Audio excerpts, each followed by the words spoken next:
need to have some kind of system between countries where people where they work together on stuff. And you have But like the Swiss banks, because I was watching a video talking about where the taxes came from, and they were talking about the French Revolution and all of this stuff. So, but anyways, the tax, that's where the no taxation without representation and stuff came from. But mhm. you know, they found the loophole, and that was by because it was the income tax that finally tapped in on the aristocrats, the oligarchy, finally started tapping in and making them pay some into the system.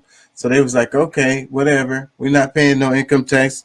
We fucking moving our money into another bank that's outside of the country. Yeah. So y'all can't tax that at all. Well, look, let me say this because I think a lot of people get it confused because, they use these certain terminologies as a negative thing for some of these people, when they talk about the white nationalists. Because, I mean, whether you're a black nationalist or a white nationalist or Asian, like, I mean, if you are, look at your country as being more important than everybody else, that's nationalism.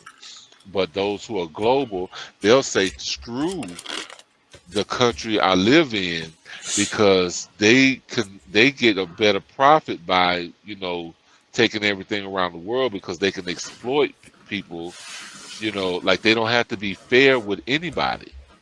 You know what And I'm saying? that's Just exactly what these corporations are doing. And the same people that are screaming that what you're saying, the conservatives, they are the same ones that support these corporations and big them up and say, "Oh, poor Elon Musk, poor Amazon, poor Walmart. Oh, it's hurting Walmart." well, no, well, honestly, it's more the liberals that talk about the nationalists because that's all they talked about with Trump. Oh, he's a white nationalist. All of his followers. These are white nationalists we got to look out for or worry about. Like that's actually what was being said more about the liberals, by trying to discredit them for caring about home. So that's where, like, I think maybe you've got it, may have gotten it confused because it's not I mean, because not to say that there aren't any conservatives that have used that terminology, but for the most part it's the liberal Democrats that don't, what I'm saying, they have, the Pelosi's, like the people who are filthy rich already. What I'm saying? These, like there's some people who are millionaires and billionaires that they could really go there much quicker and easier, but for whatever they're more sympathetic to our own country because they know, like, this is where they can live. Like any one of them, they can up and go and live in any other country they want to at any moment, and say to hell with us using our tax dollars to, promote a business, a corporation in another country because they can make more profits there. You know what I'm saying? I mean, this is what we really are, like one of our biggest issues that I don't think it's talked about enough because I don't think the average person really understands that the reason for this, like all of the changes that's happened since the 80s up to now, of why we losing more jobs. That, like in the 70s, there like even like black men were getting paid rates of that was like their wife didn't have to work. Now it's got to the point where you better work. If you don't work, you're gonna starve or you're gonna do without. You're not gonna be able to send your kids to college. Live this thing called the American dream, but they've usurped it.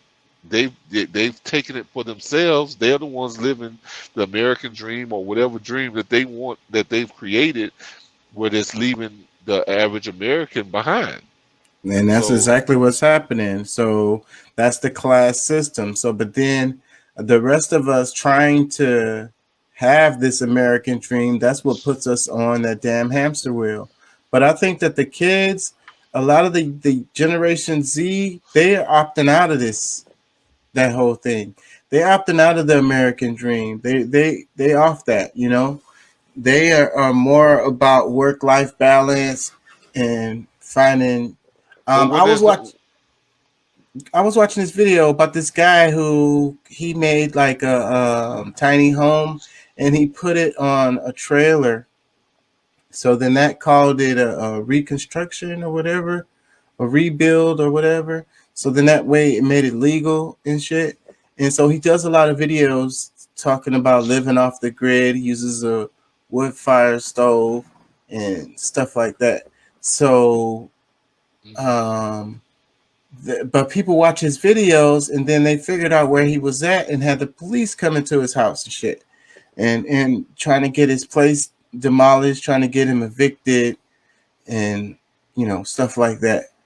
And I'll just think about it and it's like it's so crazy because why do these people care, you know? Why do they give a fuck? This guy, it's like because he's not paying, he don't really have no bills. You know, he Because was saying in people the are haters. Say, bro, a lot of people are under the slavery mindset so hard that anybody that has what we call, might people might say has beat the system. It's like, bro, that's the way we used to live.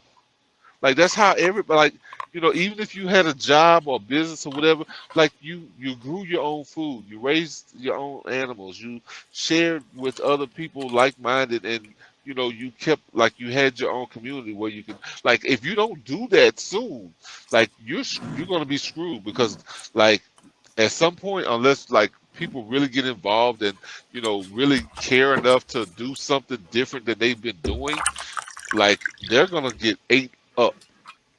Like 2030 is